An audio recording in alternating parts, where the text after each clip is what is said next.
नमस्ते। अगर कोई संस्था भारत में विदेशी फंड्स के साथ काम करती है, तो उसके लिए एक सालाना काम ऐसा है जिसे नज़रअंदाज करना बहुत भारी पड़ सकता है। हम बात कर रहे हैं FCRA एनुअल रिटर्न की।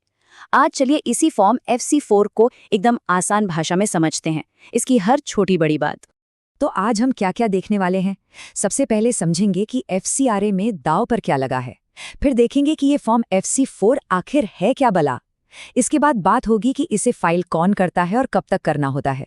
फिर सबसे प्रैक्टिकल बात, जरूरी डॉक्यूमेंट्स की पूरी चेकलिस्ट, और आखिर में टाइम पर फाइल करने के फायदे क्या हैं।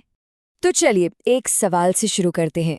सोचिए, ऐसा कौन सा एक सालाना काम हो सकता है जिसे अगर कोई संस्था भूल जाए तो उसकी पूरी की पूरी विदेशी फंडिंग मतलब सब कुछ खतरे में पड़ सकता है। जी हाँ, इसी सवाल का जवाब आज की हमारी इस पूरी बातचीत का सेंटर पॉइंट है और इसे समझना सच में बहुत जरूरी है। तो चलिए सीधे पहले हिस्से पर आते हैं। देखते हैं कि FCRA में दांव कितने ऊंचे हैं और एक छोटी सी चूक की कीमत कितनी बड़ी हो सकती है। जरा सोचकर देखिए, एक संस्था है जो सालों से जमीन पर कितना अच्छा काम कर रही है और बस एक फॉर्म टाइम पर ना भरने की वजह से उसकी सारी फंडिंग रुक जाए। ये कोई मजाक नहीं है। इसके नतीजे बहुत बहुत ही सीरियस हो सकते हैं। भारी भरकम लेट फीस और पेनल्टी लग सकती है। FCRA रजिस्ट्रेशन सस्पेंड हो सकता है। मंत्रालय की सीधी जांच बैठ सकती है और सबसे बुरा, रजिस्ट्रेशन परमानेंटली मतलब हमेशा के लिए कैंसिल भी हो सकता है। तो ठीक है, खतरा तो समझ आ गया, पर इसका समाधान क्या है। तो चलिए अब दूसरे हिस्से पर आते हैं और इस फॉर्म FC4 को जरा ठीक से समझते हैं। अच्छा, तो ये FCRA एनुअल रिटर्न है क्या चीज़? देखिए, एकदम सीधे साधे शब्दों में कहें तो ये फॉर्म FC4 में भरी जाने वाली एक ज़रूरी सालाना रिपोर्ट है। इसमें बस ये बताना होता है कि पूरे फाइनेंशियल ईयर में विदेश से कितना पैसा आया, उस पैसे को कैसे और कहाँ-कहाँ इस्तेमाल किया गया, और साल के आखिर में बैलेंस कितना बचा है। और ये पूरी प्रक्रिया कितनी ऑफिशियल है, ये यहाँ साफ साफ दिखता है। इसकी अथॉरिटी है मिनिस्ट्री ऑफ होम अफेयर्स यानी गृह मंत्रालय। जो कानून इस पे लागू होता है वो है FCRA 2010। ऑफिशियल फॉर्म का नाम है FC-4। और सबसे ज़रूरी बात, इसे भरने का तरीका सिर्फ और सिर्फ ऑनलाइन है, मतलब कोई कागज़ पत्र वाला काम नहीं। लेकिन सवाल ये है कि सरकार ये सब करवाती क्यों है। मकसद बहुत सीधा है, ट्रांसपेरेंसी और अकाउंटेबिलिटी, मतलब पारदर्शिता और जवाबदेही। सरकार बस ये पक्का करना चाहती है कि जो भी विदेशी पैसा आ रहा है उसका इस्तेमाल सही कामों के लिए हो रहा है। इससे होता क्या है कि डोनर्स का और सरकार का दोनों का भरोसा बना रहता है। चलिए अब आते हैं तीसरे और शायद सबसे ज़रूरी सवाल पर कि आखिर ये फॉर्म भरना किसे है और कब भरना है।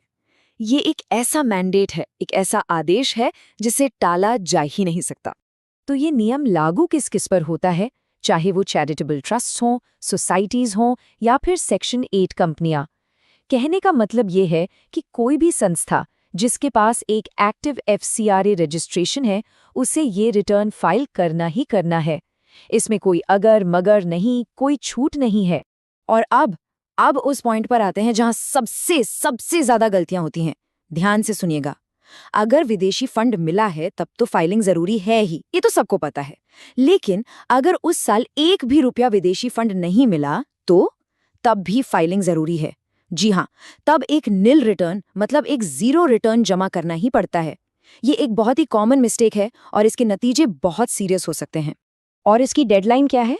फाइनेंशियल ईयर खत्म होने के बाद उसी साल की 31 दिसंबर। इस तारीख को तो कैलेंडर में अभी के अभी मार्क कर लेना चाहिए, क्योंकि ये डेट फिक्स है, आमतौर पर आगे नहीं बढ़ती।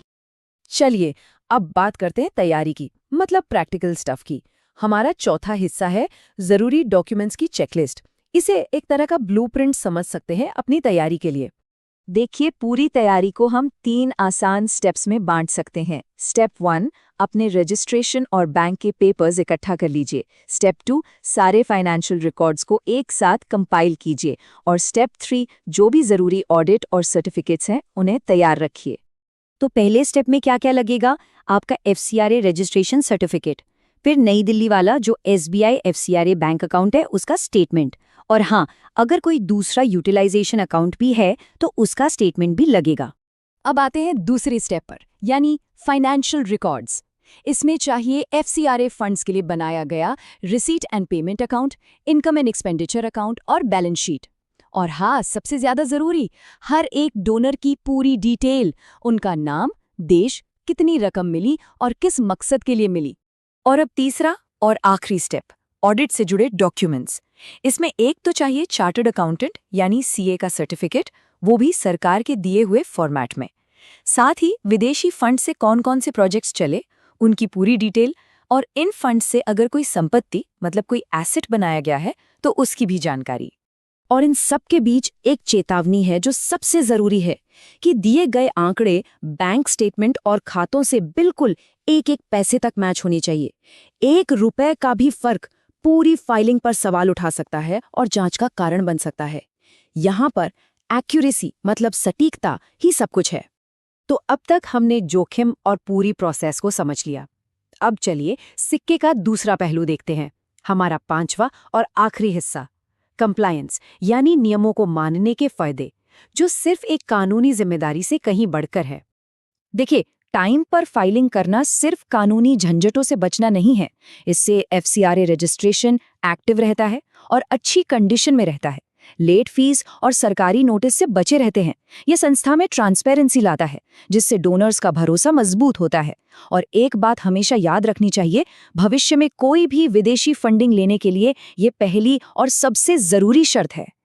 तो आखिर में एक जरूरी सवाल सोचने के लिए है, क्या ये सालाना कंप्लायंस सिर्फ एक फॉर्म भरने की मजबूरी है, या फिर ये उस विश्वास की मजबूत नींव बना रही है जिस पर किसी भी संस्था का पूरा भविष्य टिका होता है?